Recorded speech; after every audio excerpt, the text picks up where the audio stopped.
Hello ಧ್ರುವರೇ, ಅಮ್ಮ ಹೆಂಗವ್ರೆ? ಅಮ್ಮ ಸರಿ ಹೋಗ್ಬಿಟ್ರು.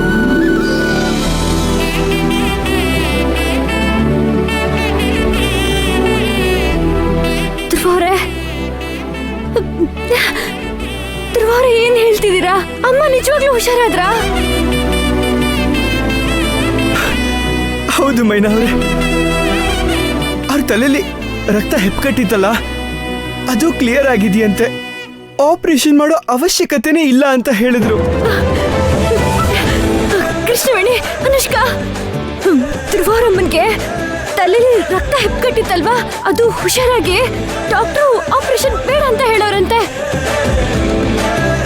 ಮೈನಾ, ಕೊನೆಗೂ ಆ ದೇವರು ನಿನ್ ಕೈ ಬಿಡ್ಲಿಲ್ಲ. ಧ್ರುವರೇ. ಮೈನಾ ಅವರೇ, ನೀವಿವಾಗ ಎಲ್ಲಿದ್ದೀರಾ? ನಾನು ಇಲ್ಲೊಂದು ದೇವಸ್ಥಾನಕ್ಕೆ ಬಂದಿವ್ನಿ. ಈಗ್ಲೇ ಇಲ್ಲಿಗೆ ಬರ್ತೀನಿ. ಬೇಗನೆ ಬರ್ತೀನಿ. ಸರಿ, ಬೇಗ ಬಂದ್ಬಿಡಿ.